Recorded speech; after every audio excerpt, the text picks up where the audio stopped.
తెలంగాణ సమాజానికి కవిగా, గాయకుడుగా,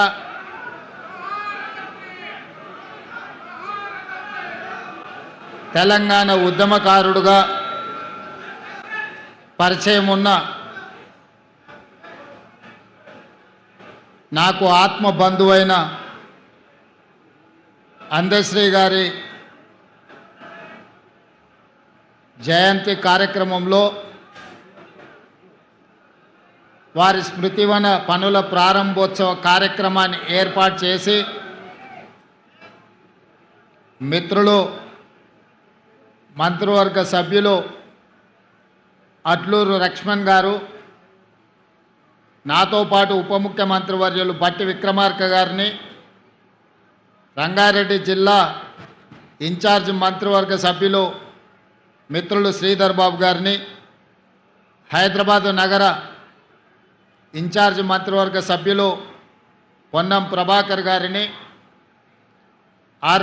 ఆర్ఎండ్బి శాఖ మంత్రివర్యులు సోదరులు కోమటిరెడ్డి వెంకటరెడ్డి గారిని, ప్రభుత్వ సలహాదారులు పెద్దలు సుదర్శన్ రెడ్డి గారిని, శాసనమండలి చీఫ్ విప్ పట్నం మహేందర్ రెడ్డి గారిని, అదేవిధంగా మేడ్చల్ శాసనసభ్యులు మాజీ మంత్రివర్యులు మల్లారెడ్డి గారిని, మరో విప్ అద్దంకి దయాకర్ గారిని, మరో విప్ బల్మూర్ వెంకట్ గారిని, రాజ్యసభ సభ్యులు వేం నరేందర్ రెడ్డి గారిని, మరో రాజ్యసభ సభ్యులు అనిల్ కుమార్ యాదవ్ గారిని, పార్లమెంట్ సభ్యులు డాక్టర్ మల్లు రవి గారిని, అదేవిధంగా బీర్ల ఐలయ్య గారిని, మందుల శామ్యుల్ గారిని, కుంభం అనిల్ కుమార్ రెడ్డి గారిని,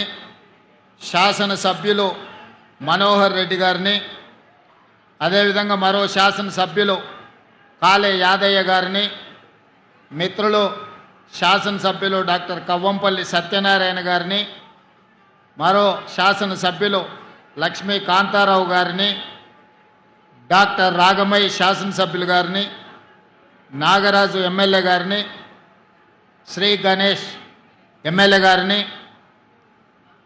నా ఆప్తమిత్రులు, ఆత్మీయ బంధువు అందశ్రీ కుటుంబాన్ని, వారి అభిమానులందరినీ ఆహ్వానించి వారి జయంతి కార్యక్రమాన్ని మనందరం చిరకాలం గుర్తు చేసుకునే విధంగా ఏర్పాటు చేసినందుకు మనస్ఫూర్తిగా మిత్రులు, మంత్రివర్గ సభ్యులు అట్లూరు లక్ష్మణ్ గారిని నేను అభినందిస్తున్నా. ఈ వేదిక ముందు చాలామంది ప్రజాప్రతినిధులు, అందశ్రీ గారి అభిమానులు అందరు ఇక్కడ ఉన్నారు. మీ అందరికీ లేదా 4 కోట్ల తెలంగాణ ప్రజలకు అందశ్రీ గారు కవిగానో, గాయకుడుగానో, తెలంగాణ ఉద్యమకారుడుగానో పరిచయం ఉండొచ్చు. నాకు మాత్రం కవి, గాయకుడు, తెలంగాణ ఉద్యమకారుడే కాదు, నాకు అందశ్రీ ఒక ఆత్మ బంధువు. తెలంగాణ రాష్ట్రం ఏర్పడిన తర్వాత తెలంగాణ రాష్ట్రంలో జరుగుతున్న పరిణామాలు, ఆనాటి పాలకులు ప్రజల మీద ప్రదర్శిస్తున్న అహంకారపూరితమైన వ్యవహారం, మాలాంటి ప్రజాప్రతినిధుల మీద పెడుతున్న అక్రమ కేసులు, సంపత్ కుమార్, కోమటిరెడ్డి వెంకటరెడ్డి గారు లాంటి శాసనసభ్యులను శాసనసభ సభ్యత్వాన్ని రద్దు చేసి వారి కర్కశత్వాన్ని, వారి ప్రజాస్వామ్య వ్యతిరేక విధానాలను బలంగా ప్రజల మీద రుద్దాలని, ఈ ప్రజల మీద ఆధిపత్యం చెలాయించాలని, శాశ్వతంగా 4 కోట్ల తెలంగాణ ప్రజలను కట్టు బానిసలుగా మార్చి వారు, వారి కుటుంబము, వారి కొడుకులు, వాళ్ళ మనమన్లు ఈ రాజ్యాన్ని ఏలాలని ప్రయత్నం చేస్తున్నప్పుడు ఎప్పుడైనా ఏదైనా నిరాశ నిస్పృహలకు లోనైనప్పుడు అందశ్రీ గారు స్ఫూర్తిగా నిలబడేవాళ్ళు. వారు రచించిన జయ జయ హే తెలంగాణనే కాదు, మాయమైపోతున్నాడమ్మ మనిషి అన్నవాడనే పాటనే కాదు, ఎన్నో పాటలు. అవి పాటలు కాదు, అవి తూటాలై ప్రజా వ్యతిరేక పాలకుల గడీలను కుప్పగూల్చే మర పిరంగులై తెలంగాణ రాష్ట్రంలో పేలిని. ఆ స్ఫూర్తే ఎన్ని కేసులు పెట్టినా, ఎన్నిసార్లు జైలుకు పంపించినా, లొంగ తీసుకోవాలని వాళ్ళు ప్రయత్నం చేసినప్పుడల్లా ఒక ధైర్యం, గుండె ధైర్యాన్ని నింపుకోవడానికి అందశ్రీ గారి గానాన్ని, వారి గళాన్ని వినేవాడిని. వారి గానంలో ఉన్న గొప్పతనం, వారి గళంలో ఉన్న స్ఫూర్తి ఈనాడు నేను తెలంగాణ రాష్ట్ర ముఖ్యమంత్రిగా బాధ్యతలు నిర్వహిస్తున్నా అంటే ఆ స్ఫూర్తి నాలో రగల్చిన మాట నిజమని నేను ఈ సందర్భంగా చెప్పదలుచుకున్నా. మిత్రులారా, ఆనాడు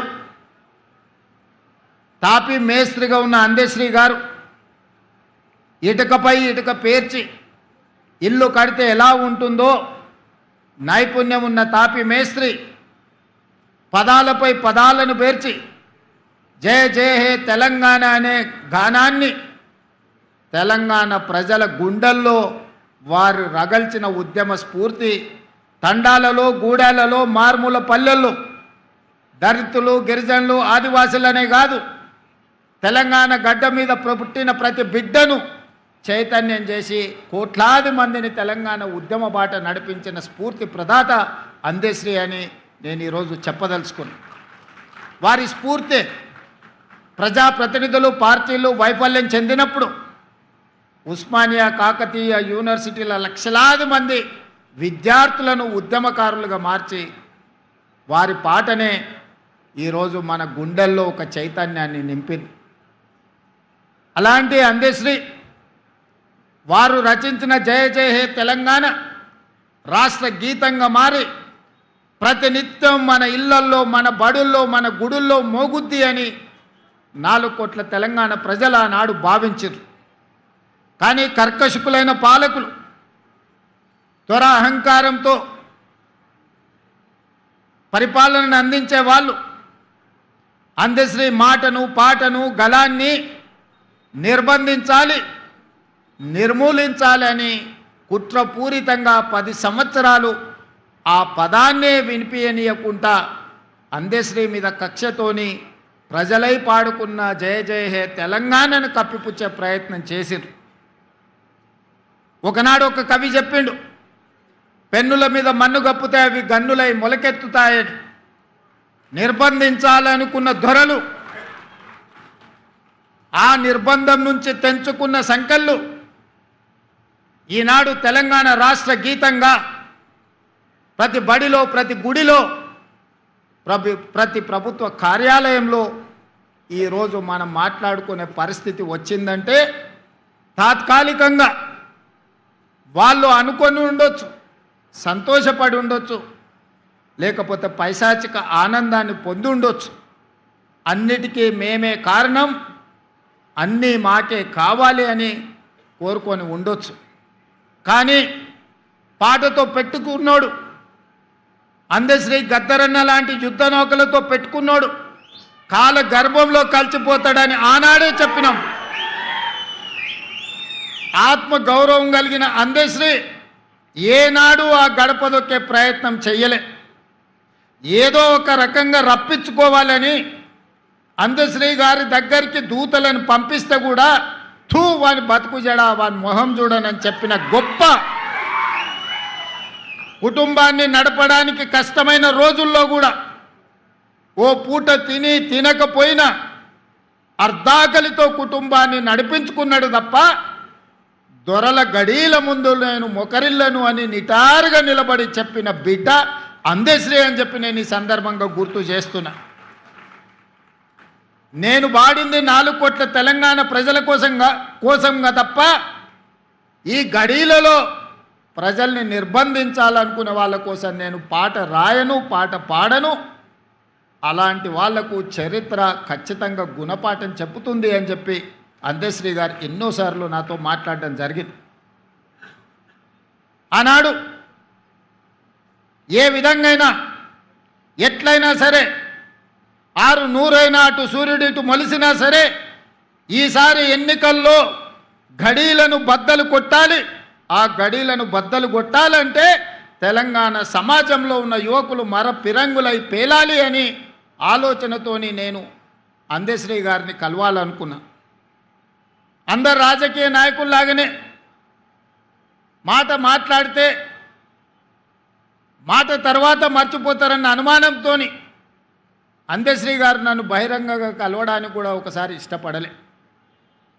నేను చెప్పిన ఒకసారి కలవడం వల్ల మీ అనుమానాలైనా తొలగిపోవచ్చు, నా అవగాహన అయినా పెరగవచ్చు.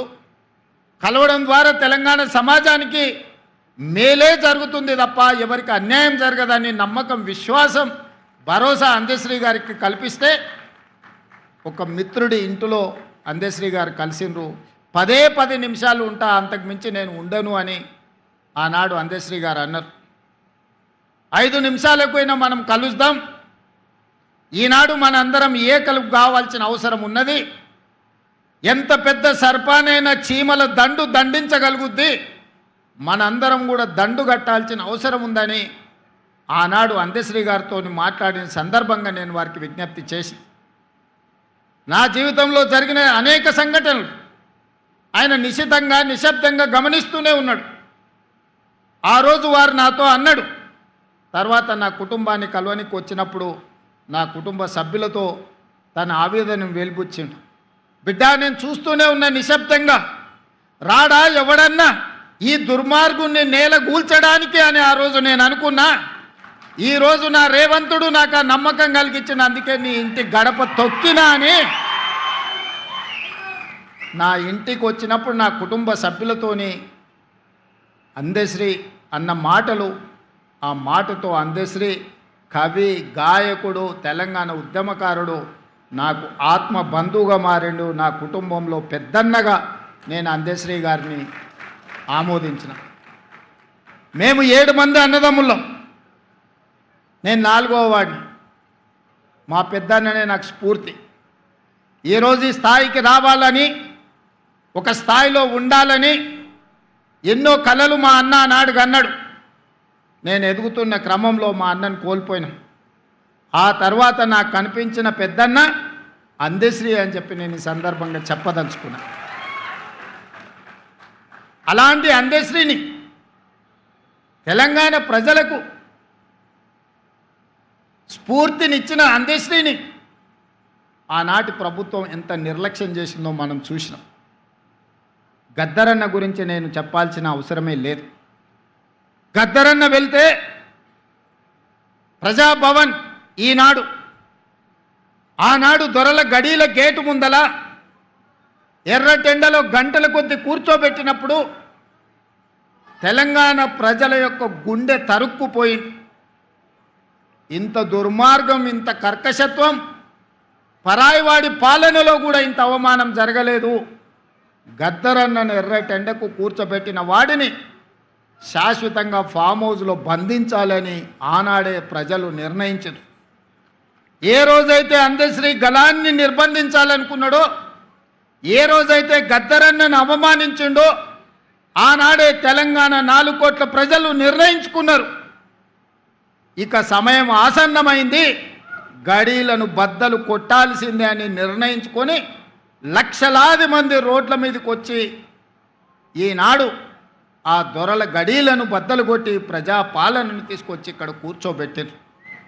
ఆ ప్రజాపాలననే డిసెంబర్ 7, 2023 నాడు బాధ్యత తీసుకుంటే జూన్ 2, 2024 నాడు రాష్ట్ర అవతరణ దినోత్సవం రోజు తెలంగాణ జాతికి జయ జయ హే గలాన్ని అంకితం చేసినప్పుడు అందశ్రీ గారి భావోద్వేగం పరేడ్ గ్రౌండ్లో వారి కళ్ళల్లోనే చూడాలి. నేను చెబితే మాటలు సరిపోవు. వారి భావోద్వేగం నిజంగా ఆనాడు అందశ్రీ గారి భావోద్వేగం ఇంకో తరాన్ని ఇంకో రాష్ట్రాన్ని సాధించేటంత స్ఫూర్తినిచ్చే గొప్ప భావోద్వేగం. అందుకే మిత్రులారా, ఈనాడు ఈ ప్రభుత్వం ఒక అందశ్రీని, ఒక గద్దరన్నను, శ్రీమతి సోనియా గాంధీ గారి స్ఫూర్తితోటి ఈ ప్రభుత్వాన్ని మేము నడిపిస్తున్నాం. ఈనాడు నా సహచర మంత్రివర్గ సభ్యులు ఎన్నికల సమయంలో ఇచ్చిన హామీలను, ప్రజల అవసరాలను, ఆర్థిక ఇబ్బందులున్నా ఒకటొకటిగా పరిష్కరించుకుంటూ కుటుంబాన్ని చక్కదిద్దే ప్రయత్నం చేస్తున్నారు. రోజుకు 16-18 గంటలు ఈరోజు సహచర మంత్రివర్గ సభ్యులు ఈరోజు ప్రజలకు అందుబాటులో ఉండి పనులు చేస్తున్నారు. ఇవాళ మేకతోలు కప్పుకున్న తొడేలు ఈరోజు బయటికి వచ్చింది. మేకతోలు కప్పుకున్న తొడేలు ఈనాడు మాట్లాడుతుంది. కేసీఆర్ గారు నోటిఫికేషన్లు ఇస్తే రేవంత్ రెడ్డి ఉద్యోగాలు ఇచ్చిండని. నేను అడగదలుచుకున్న ఈ తొడేళ్ల గుంపును ఆనాడు నీ చెల్లిని నిజామాబాద్ పార్లమెంటు ఎన్నికల్లో బండకేసి కొడితే 6 నెలలు తిరగకుందే శాసన మండలికి ఉద్యోగాన్ని ఇచ్చి పంపించింది కదా. నీ బంధువు వినోద్ కుమార్ని పార్లమెంటులో గోతి తీసి పాతి పెడితే కరీంనగర్ ప్రజలు ప్లానింగ్ కమిషన్ వైస్ చైర్మన్గా 3 నెలల్లోనే ఉద్యోగం ఇచ్చిండ్రు కదా. మీ బంధువులైన హరీష్ రావు గారికో, కేటీఆర్కో, లేకపోతే దయాకర్ రావుకో ఇలా చెప్పుకుంటూ వెళ్తే 100 మంది నీ బంధువులకు ఒక్కరోజు ఖాళీ ఉండకుండా ఉద్యోగాలు, మంత్రి పదవులు ఇచ్చినావు కదా. నువ్వు పదవులు అనుభవించినావు కదా. 1 గంట కూడా ఆలస్యం చేయకుండా నీ కోసం, నీ కుటుంబం కోసం, నీ బంధువుల కోసం పడ్డ తాపత్రయంలో తెలంగాణ ఉద్యమమే ఉద్యోగాల జాతర. ఆ ఉద్యోగాల గురించి ఒక్కరోజైనా ఆలోచన చేసినవా? టీచర్ల నియామకాలు చేపట్టినవా? పోలీసు నియామకాలు చేపట్టినవా? డాక్టర్లు, నర్సుల నియామకాలు చేపట్టినవా? లేకపోతే ఇంజనీర్ల నియామకాలు చేపట్టినవా? గ్రూప్ 4, గ్రూప్ 3, గ్రూప్ 2, గ్రూప్ 1 పరీక్షలు ఏవైనా నిర్వహించి నువ్వు ఉద్యోగ నియామకాలు చేపట్టినవా? మేము నోటిఫికేషన్లు ఇచ్చినాం, రేవంత్ రెడ్డి నియామకాలు చేపట్టినని నిస్సిగ్గుగా నడి బజార్లో నిలబడి మాట్లాడుతున్నావు కదా. ఈరోజు ఒక్క మాట నేను అడగదలుచుకున్నా. నోటిఫికేషన్లు ఇచ్చి ప్రశ్న పత్రాలను జిరాక్స్ సెంటర్లో పల్లి బఠానీలుగా అమ్ముకుని వందలాది కోట్ల రూపాయలు సంపాదించుకున్నావు తప్ప ఆ పరీక్షలను పూర్తి చేసి పిల్లలకు ఉద్యోగ నియామక పత్రాలు ఇవ్వాలన్న ఆలోచన ఏనాడైనా నీ కుటుంబానికి వచ్చిందా?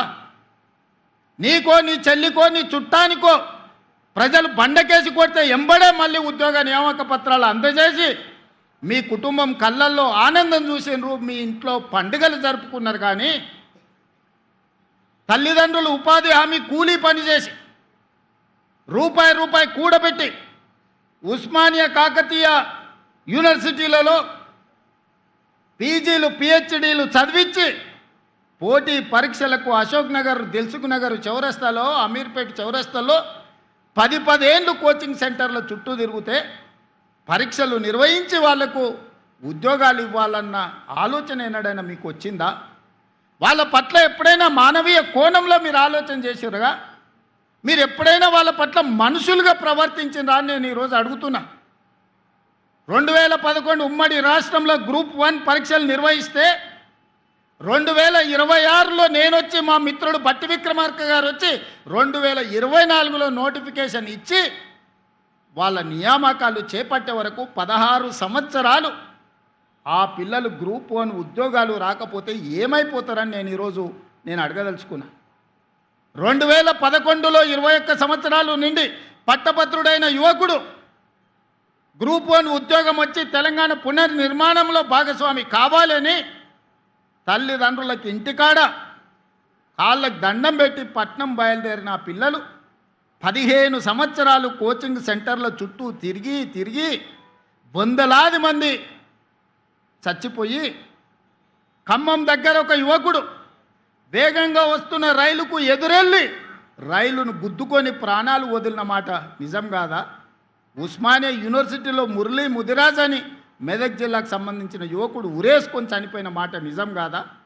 ఇలా నేను ఉదాహరణలు చెప్తే వందల కొద్ది ఉదాహరణలు ఉన్నాయి. ఆనాటి ప్రభుత్వం యొక్క నిర్లక్ష్యం, కల్వకుంట్ల చంద్రశేఖర్ యొక్క అహంకారం, ఆయన కుటుంబ సభ్యుల కోసం స్వార్థంతో అందించిన పరిపాలన ఈ తెలంగాణ సమాజాన్ని శవాలమయంగా మార్చింది, దుఃఖ సముద్రంలో నింపింది. దుఃఖ సముద్రంలో మునిగిపోయింది తెలంగాణ రాష్ట్రం 10 సంవత్సరాలు. అలాంటి తెలంగాణను వచ్చిన మొదటి సంవత్సరంలో 67,674 ప్రభుత్వ ఉద్యోగాలు, దాదాపుగా 70,000 ఉద్యోగాలు ఎల్బీ స్టేడియం సాక్షిగా, శిల్పారామం సాక్షిగా, నక్లెస్ రోడ్డు మీద ఉన్న అంబేద్కర్ సాక్షిగా నియామక పత్రాలు, ఉద్యోగాలు వచ్చిన పిల్లల్నే కాదు వాళ్ళ కన్న తల్లిదండ్రులను అక్కడికి పిలిపించి వాళ్ళ కళ్ళ ముందు నీ కొడుకు ప్రయోజకుడైండు, నీ కొడుకు ఒక డిఎస్పీ అయిండు, నీ కొడుకు ఒక ఆర్టీఓ అయిండు, నీ కొడుకు ఒక కమర్షియల్ ట్యాక్స్ కమిషనర్ అయిండు, నీ కొడుకు ఒక ఎంపీడీఓ అయిండు, నీ కొడుకు ఒక ఎస్ఐ అయిండు, నీ కొడుకు ప్రయోజకుడైండని ఆ తల్లిదండ్రుల కళ్ళ ముందు నియామక పత్రాలు అందజేసినప్పుడు ఆ పేదోళ్ళ కళ్ళల్లా, ఆ దళితుల బిడ్డల కళ్ళల్లా ఈరోజు మా లక్ష్మణ్ అంటుండు, అన్నా 52 మంది మా దళిత బిడ్డలు గ్రూప్ 1 ఉద్యోగాలు వచ్చినాయి, నువ్వు నియామక పత్రాలు చేపడితే నేను నీ మంత్రివర్గంలో ఉండడం నా జన్మ ధన్యమైంది, మా పిల్లలకు న్యాయం జరిగిందని మిత్రుడు ఈరోజు చెబుతున్నప్పుడు ఒక ముఖ్యమంత్రిగా నాకు ఇంతకంటే సంతోషం ఏముంటుందని నేను అడుగుతున్నా. నేను ఇవాళ ఇక్కడి నుంచి వేదిక మీద నుంచి చిల్లర మాటలు మాట్లాడి చిచోరగా తిరిగే నాయకులమని చెప్పుకునే వాళ్ళని సూటిగా అడుగుతున్నా. 10 సంవత్సరాలు నువ్వు నోటిఫికేషన్లు ఇస్తే నియామక పత్రాలు చేపట్టలేదు కదా, సంవత్సరం తిరిగే లోపల 70,000 ఉద్యోగాలు మేమెట్లా చేపట్టినాము? 15 సంవత్సరాలు గ్రూప్ 1 నియామక పత్రాలు నువ్వు అందించకపోతే పరీక్షలు పెట్టి ప్రశ్న పత్రాలు బజార్లో నువ్వు కోట్ల రూపాయలకు అమ్ముకొని నువ్వు వేల కోట్ల రూపాయలకు పడగకెత్తితే మీ తండ్రి గారు ఎర్రవల్లిలో 1000 ఎకరాల ఫామ్ హౌస్ కట్టుకుంటాడు, నువ్వు జన్వాడలో 100 ఎకరాల ఫామ్ హౌస్ కట్టుకుంటావు, నీ బావ హరీష్ రావు మోయినాబాద్లో 50 ఎకరాల ఫామ్ హౌస్ కట్టుకుంటాడు, నీ చెల్లెలు కవితమ్మ శంకర్పల్లిలో 25 ఎకరాల ఫామ్ హౌస్ కట్టుకుంటారు. తెలంగాణ రాష్ట్రం మాత్రం 8,11,000 కోట్ల రూపాయల అప్పులో మునిగిపోతుంది. మీకు టీవీలు వచ్చినాయి, మీకు పేపర్లు వచ్చినాయి, 1000 కోట్ల వ్యాపారాలు వచ్చినాయి. ఇంత ఆగర్భ శ్రీమంతులు, నిజాం కంటే ధనవంతులుగా మీరెట్లా మారుతారు? 10 సంవత్సరాలల్లా 70,000 కోట్ల రూపాయల అప్పున్న రాష్ట్రం 8,11,000 కోట్ల రూపాయలకు తెలంగాణ ఎట్లా దిగజారిపోయిందో ప్రజలకు జవాబు చెప్పాల్సిన బాధ్యత లేదా అని ఈరోజు మేకతోలు కప్పుకున్న తొడేళ్ళని నేను అడగదలుచుకున్నా. అప్పుడే ప్రజలు మర్చిపోయినరు అనుకుంటున్నావా? మీ కుటుంబాన్ని అప్పుడే ప్రజలు క్షమించినరని అనుకుంటున్నావా? మీ కుటుంబం వల్ల ఈ తెలంగాణ సమాజానికి దాపురించిన ప్రమాదాన్ని ప్రజలు గుర్తించలేదనుకుంటున్నావా? నన్ను తిట్టినంత మాత్రానో, నీ కడుపులో ఉన్న విషాన్ని వెదజల్లినంత మాత్రానో తెలంగాణ ప్రజలు నిన్ను క్షమిస్తారనుకుంటే ఈనాటికి, ఆనాడు కాదు, తెలంగాణ కవి చెప్పిండు,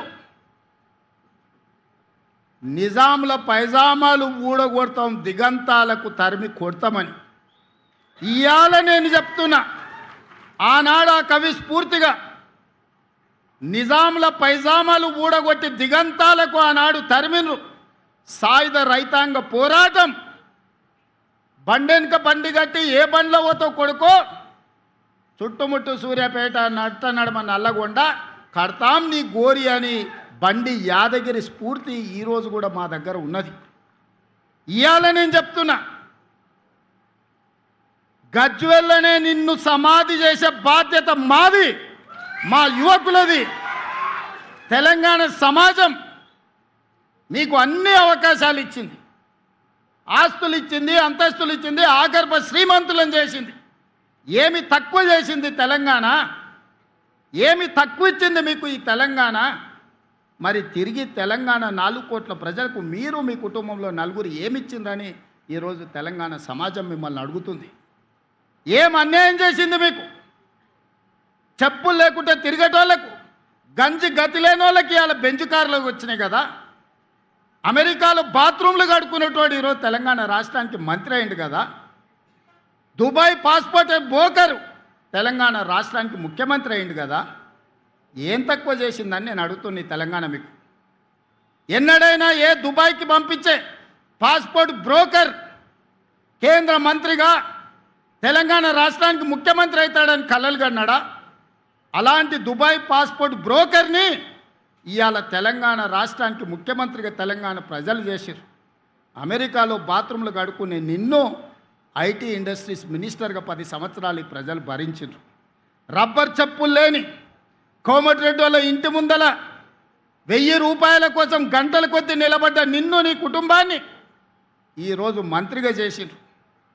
బతుకమ్మ చీరలు, బోనాలు, బతుకమ్మలు వస్తే వసూళ్ళు చేసే మీ చెల్లెల్ని కూడా ఎమ్మెల్సీ, ఎంపీగా తెలంగాణ సమాజం చేసింది కదా. చివరికి సారాలో సోడా పోసే ఆయన సడ్డకుని కొడుకుని కూడా రాజ్యసభ సభ్యులను చేసింది కదా. ఇది తెలంగాణ ప్రజలు చేసిన త్యాగం కాదా? ప్రాణాలు ఇవ్వడమే కాదు, ఆత్మ బలిదానాలు చేసుకోవడమే కాదు, మీకు ఇంత ఐశ్వర్యాన్ని, అంతస్తులను అందించిన తెలంగాణకు మీరు చేసిన ద్రోహం ఏందో తెలంగాణ సమాజం మర్చిపోయిందని మీరు అనుకుంటున్నారా?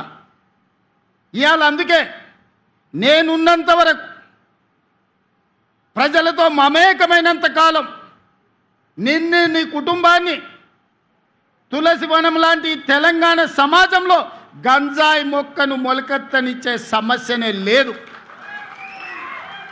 అందుకే మా స్ఫూర్తి అందశ్రీ, మా స్ఫూర్తి గద్దరన్న, మా స్ఫూర్తి సోనియా గాంధీ. మరి నీ స్ఫూర్తి ఎవరా అని అడుగుతున్నా. నిజామా? కాసిం రిజ్వీనా? ఈడీ అమీనా? ఎవడు నీ స్ఫూర్తి? ఏ జాతి నీది? నీ జాతేంది? నీ నీతేంది? నీకు మాకు పోలికేంది? నీకు మాతో పోటేంది? మేము అదమర్చినప్పుడు, మేము కనుమూర్చినప్పుడు 4 కోట్ల తెలంగాణ సభానేజ్ని కబలించి దోపిడీకి పాల్పడుతుంది కదా. ఆ దోపిడీని మేము అంత ఈజీగా మర్చిపోతామా? అయినా ఒక్క మాట చెప్పదలుచుకున్నా. సరిగ్గా 2 తరాల ముందు నిజాం నవాబు కాసిం రిజ్వీ ప్రపంచంలో ఆగర్భ శ్రీమంతులు, ప్రపంచంలోనే అత్యంత ధనికుల లెక్కగట్టినప్పుడు మొదటి 2 స్థానాలలో ఆనాడు నిజాం ప్రభు ఉండే. సరిగ్గా 2 తరాల తర్వాత ఒక పారిశ్రామికవేత్త బాగా రాణించి 1000 కోట్ల రూపాయలు సంపాదించినాక ఆయనకు కోరిక కలిగింది. అరే, ప్రపంచంలోనే శ్రీమంతుడైన నిజాం కుటుంబాన్ని కలుద్దాం, ఎవరున్నారు ఆ కుటుంబం అని ఎతికిండు. కలుద్దామని ప్రయత్నం చేసిండు. కకావికలం అయిపోయి చెట్టుకొకడు, పుట్టకొకడు, దేశానికొకడు దిక్కులేని పరిస్థితి నిజాం కుటుంబానికే పట్టింది. నీ కుటుంబం ఎంత? ఈకలోది, తోకలోది. ఇవాళ నువ్వు అనుకుంటున్నామేమో చాలా ఉన్నాయని. ఏది ఉండదు బిడ్డ, బిచ్చమెత్తుకొని బతకాల్సి వస్తుంది. తెలంగాణ సమాజం గమనిస్తుంది. ప్రపంచానికి ఆగర్భ శ్రీమంతుడైన నిజాము 3వ తరం వచ్చే లోపల చూద్దామంటే కూడా దొరకని పరిస్థితి ఈ ప్రాంతంలో ఉత్పన్నమైంది. నువ్వెంత? నీ బిషాత్ ఎంత? నీ జాతి ఎంత? నీ జాతి ఈ ప్రజా పరిపాలన మీద శాపనార్థాలు పెడుతుందా? చర్చకు రమ్మంటే చేత కాదు, అసెంబ్లీకి రమ్మంటే ఇంట్లో వండుకుంటాం. ఇంట్లో వండుకొని వెనకంగా కుట్రలు, కుతంత్రాలు. తెలంగాణ సమాజం ఎడ్డిదో గుడ్డిదో కాదు. తెలంగాణ సమాజం చైతన్యవంతమైంది. అదే సమయంలో తెలంగాణ సమాజం సంయమనంతో వ్యవహరిస్తుంది. 220 సంవత్సరాలు పరిపాలించిన నిజామును కూడా సాయుధ రైతాంగ పోరాటం ద్వారా మట్టి గరిపించి ఈ నేలలోనే కలిపేసి తెలంగాణ చైతన్యాన్ని ప్రదర్శించారు. నువ్వెంత? నువ్వు 10 ఏళ్ళు ముఖ్యమంత్రిగా ఉంటే నిజాం కంటే గొప్పని అయిపోయినా అని విర్రవిగితే ఈ తెలంగాణ సమాజం ఊరుకుంటుందా? ఈ తెలంగాణ సమాజం నిన్ను క్షమిస్తుందని నువ్వు అనుకుంటున్నావా? అందుకే మిత్రులారా, ఈనాడు అందశ్రీ అనేవాడు ఆధిపత్యం తెలంగాణ మీద ప్రదర్శించాలనుకున్నప్పుడు, ఈ తెలంగాణని ఆక్రమించుకొని ఈ తెలంగాణను దోసుకోవాలనుకున్నప్పుడు ఏ తరమైన అందశ్రీ మళ్ళీ పుడతాడు. ఆ అందశ్రీ స్ఫూర్తి మన గుండెల్లో ఉంటుంది. ఎవడు ఈ తెలంగాణను చెరబట్టలేడు, ఎవడు శాశ్వతంగా ఈ తెలంగాణను దోచుకున్నని వికటట్టహాసం చెయ్యలేడు. అప్పుడు అందశ్రీ తప్పకుండా వస్తాడు, పాటై వస్తాడు, తెలంగాణ సమాజాన్ని చైతన్యం చేస్తాడు. ఒక స్ఫూర్తి ప్రదాతగా అందశ్రీ ఉంటాడు. అందశ్రీ స్ఫూర్తి మా ప్రభుత్వానికి, మా పాలనకు శ్రీరామ రక్ష. ఈరోజు కూడా గుండె మీద చెయ్యేసుకుని ధైర్యంగా నేను చెప్పగలను, అందశ్రీ గద్దర్ స్ఫూర్తి మా పరిపాలనలో ఉంది. మాట కోసం నేను ఈ మాట చెప్పట్లేదు, నిజమైన స్ఫూర్తిని తీసుకొని ఈరోజు పరిపాలన అందిస్తున్నా. 60 రోజుల్లో 11,000 టీచర్ ఉద్యోగాలను నోటిఫికేషన్ నుంచి ఉద్యోగ నియామక పత్రాల వరకు నిరుద్యోగ యువకులకు అందించినాం. ఈనాడు నిరుద్యోగ యువకులకు నేను విజ్ఞప్తి చేస్తున్నా, ప్రతి ఖాళీని భర్తీ చేసే బాధ్యత మీ రేవంత్ అన్నది. మాయగాళ్ళ మౌటలో పడకండి. ఆనాడు కూడా ఇట్లానే 100 రూపాయలు పెట్టి పెట్రోల్ తెచ్చుకున్నారు, 10 పైసలు పెట్టి అగ్గిపెట్టె తెచ్చుకోలే, అగ్గిపెట్టె రావు. ఎవడన్నా పుణ్యాత్ముడు ఆ 10 పైసలు అగ్గిపెట్టె తెచ్చి గీర్నుంటే ఈ తెలంగాణ సమాజానికి బాధనే ఉండేది కాదు. అది చూసి భావోద్వేగానికి లోగైన తెలంగాణ బిడ్డలు, ఓ శ్రీకాంతాచారి, ఓ ఈశాన్ రెడ్డి, ఓ వేణుగోపాల్ రెడ్డి, ఓ సురేష్ నాయక్, ఓ యాదయ్య, ఓ కానిస్టేబుల్ కిష్టయ్య ఉరి కొయ్యలకి ఏలాడినరు. బగబగ వండే నిప్పుల్లో తెలంగాణ కోసం అమరవీరులైనరు. కానీ వాళ్ళ కుటుంబంలో ఒక్కడికైనా ఘోరంత గీతైన పడ్డదా ఆలోచన చేయండి సోదరులారా. ఎంత దుర్మార్గులో, ఎంత కుట్రపూరితమైన జాతో ఆ జాతి ఈ తెలంగాణ సమాజాన్ని, తెలంగాణ జాతిని చెరబట్టాలని ఆలోచన చేస్తుంది. ఆనాటి నుంచి ఈనాటి వరకు, ఆనాడు మలి ఉద్యమంలో మొదటి ఆత్మ బలిదానం చేసుకున్న శ్రీకాంతాచారి తల్లి శంకరమ్మ బతికే ఉంది. నిన్ననో మొన్ననో ఆ అమ్మ మాట్లాడింది. 10 ఏళ్ళు ఒక్కరోజైనా గుర్తొచ్చిందా? నీ చెల్లెలు కవితమ్మకు ఎమ్మెల్సీ ఇచ్చినావు, కానీ శంకరమ్మకి ఏమన్నా ఇచ్చినవా? చిన్న ఉద్యోగమైన ఇచ్చినావా? అసలు మనిషిగానన్నా గుర్తించినవా శంకరమ్మను? ఎంత దుఃఖం ఉండింటుంది ఆ తల్లి కడుపులో కొడుకును కోల్పోయినప్పుడు. చెట్టంత కొడుకు చేతికొచ్చి తన భవిష్యత్తు బంగారంగా ఉంటుందని ఆ తల్లి కళ్ళలు కన్నప్పుడు,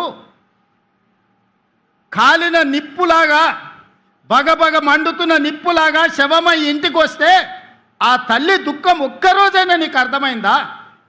ఎందుకంటే నీ జాతిలో కానీ నీ కుటుంబంలో కానీ ఎవరికి గీత కూడా పడలేదు, ఎవడు సావలేదు. మంది చచ్చిపోయినరు కాబట్టి, సమిధలు అయినరు కాబట్టి, ఆ సమిధలనే నీ మెట్లుగా మార్చుకొని అధికారంలోకి వచ్చినావు. ఇవాళ అదే శంకరమ్మకు మేము ఈరోజు మహిళా కమిషన్ సభ్యురాలను చేసినాం. తెలంగాణ ఉద్యమ స్ఫూర్తిని నింపిన ఆడబిడ్డ వీరనారి చాకలి ఐలమ్మ మనకు స్ఫూర్తి. వీరనారి చాకలి ఐలమ్మ మనమరాల్ని ఈరోజు మనము మహిళా కమిషన్లో సభ్యురాలుగా నియమించినాం. ప్రొఫెసర్ కోదండరామ్ గారిని ఎమ్మెల్సీగా చేసినాం. ఎన్ని ఉద్యమకారులకు ఈరోజు గౌరవించినామో ఒక్కసారి లెక్క తీయండి. మా భట్టి గారికి విజ్ఞప్తి చేస్తున్నా, తెలంగాణ ఉద్యమంలో ముందు బాగాన నిలబడి రెక్కల్ని ముక్కలు చేసుకొని గొంతుని విప్లవాలకు అంకితం చేసిన కుటుంబాలను 9 మందిని గుర్తించి రాష్ట్ర ప్రభుత్వం అధికారికంగా కవులను, యాదగిరి లాంటోళ్లను, చాలామందిని, గోరె టెంకన్నను, పార్టీని, జెండాను చూడకుండా ఈ గొప్ప కవులను సత్కరించి ₹1 కోటి ప్రతి కుటుంబానికి ఆర్థికంగా, వాళ్ళు వయసు మొత్తం ఈ తెలంగాణ జాతికి అంకితం చేసి రెక్కలు ముక్కలు చేసుకున్న వాళ్ళు ఈ వయసులో పిల్లలకు కనీసం చదివించడానికో, పట్టెడు అన్నం పెట్టడానికో, పెళ్లి చేయడానికో ఆర్థిక స్తోమత లేని పరిస్థితుల్లో 9 మంది కవులను తెలంగాణ అవతరణ దినోత్సవం రోజు సన్మానం చేయడం కాదు, తలా ₹1 కోటి ఆర్థిక మద్దతు మన రాష్ట్ర ప్రభుత్వం ఇచ్చింది. ఇది నా సొమ్ము కాదు, ఇది ప్రజల సొమ్ము. ప్రజల కోసం పనిచేసిన వాళ్ళకు చెందాలి అని ఆ కవులను గాయకులని ప్రభుత్వం సన్మానించింది, గౌరవించింది, ఆర్థికంగా సహాయాన్ని అందించింది. ప్రజా జీవితంలో ఉన్న వాళ్ళకు చాలామందికి ఈరోజు మనం ప్రజాప్రతినిధులుగా అవకాశం ఇచ్చిన గిన్నే మా దయాకర్ ఉన్నట్టున్నాడు, ఉద్యమంలో ఉన్నాయన, తెలంగాణ ఉద్యమంలో పనిచేసిన ఆయన ఈరోజు ఎమ్మెల్సీ వేదిక మీద ఉన్నాడు. దయాకర్ ఉన్నట్టున్నాడు, దయాకర్ని ఎమ్మెల్సీ చేసినాం, ఆనాడు తెలంగాణ ఉద్యమంలో పనిచేసినాడు. ఇట్లా నేను చెప్పుకుంటూ వెళ్తే వందల మందికి అవకాశాలు కల్పించింది ఈ ప్రభుత్వం. అందుకోసం మేము దిగిపోవాలా? ఎందుకోసం దిగిపోవాలి? పోవాలి అని అంటున్నాడు. ఎందుకోసం పోవాలి? నువ్వు దోసుకోవడానికి పోవాలనా? నీ దొంగతనాల కోసం మేము దిగిపోవాలనా? నీ కుటుంబ దురాశ కోసం మేము దిగిపోవాలనా?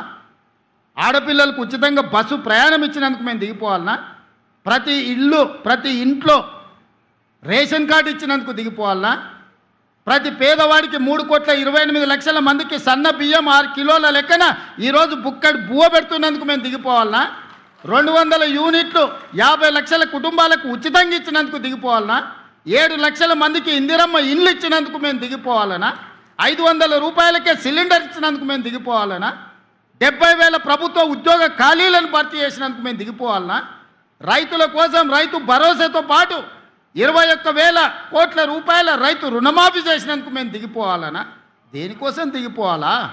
దేనికోసం దిగాలా? దేనికోసం దిగాలని నేను అడుగుతున్నా. అందుకోసమనే ఈరోజు తెలంగాణ సమాజం నిటారుగా నిలబడ్డది. ఎవరు మాట్లాడినా, ఎవరు ఇట్లాంటి ఏషాలు వేసినా ఈ సమాజం నిలబడి ఎదుర్కొంటుంది. అందుకే ఈరోజు మిత్రులారా, ఎవరు ఎన్ని ఏషాలు వేసినా, చిల్లర మల్లర విషయాలను ప్రస్తావించినా తెలంగాణ సమాజం స్పష్టంగా గమనిస్తుంది. తెలంగాణ సమాజం నిర్ణయం తీసుకోవాల్సినప్పుడు నిర్ణయం తీసుకుంటుంది. ఈరోజు కూడా నేను చెప్తున్నా, ఈ వేదిక నుండి రాసుకోండి, మీరు మీ కుటుంబ సభ్యులు రికార్డు చేసుకొని ప్రతిరోజు రాత్రి పడుకునే ముందల పొద్దున్నే తెల్లారగట్లనే మీరు వినండి. 94 నుంచి 2004 వరకు 2 సార్లు తెలుగుదేశం పార్టీ అధికారంలో ఉన్నది. 2004 నుంచి 2014 వరకు 2 సార్లు కాంగ్రెస్ పార్టీ అధికారంలో ఉన్నది. 2014 నుంచి 2023 డిసెంబర్ వరకు మీరు 2 సార్లు అధికారంలో ఉన్నారు. 2024 నుంచి 2034 వరకు ప్రజా పాలన అధికారంలో ఉంటుంది. ఇది చరిత్ర, ఇదే చరిత్ర, ఇదే భవిష్యత్తు. మీకు చెప్పుకోవడానికి గతం ఉందేమో కానీ చర్చించుకోవడానికి భవిష్యత్తు లేదు. మీకు భవిష్యత్తు లేకుండా మీ భవిష్యత్తును భావి తరాలకు మీరు చేసిన దుర్మార్గాలను ఒక పాఠంగా చరిత్రకు అప్పచెప్పే బాధ్యత మేము తీసుకుంటాం. ఈరోజు ఇక్కడికి వచ్చిన అందశ్రీ అభిమానులు, ఇక్కడికి రాలేకపోయిన కోట్లాది మంది అందశ్రీ గద్దరన్న అభిమానులు ఇదే శపథంగా తీసుకొని గల్లీ గల్లీ తిరుగుతారు, గుండె గుండె తడతారు, గూడెల దగ్గరికి, గుడిసెల దగ్గరికి వెళ్ళి ప్రజలకు వివరిస్తారు ఎవరి పాలనైంది, ఎవరి పాలైంది తెలంగాణ, ఎవరు ఉంటే ఈ తెలంగాణకు మేలో తప్పకుండా జరుగుతుందని తెలియజేస్తూ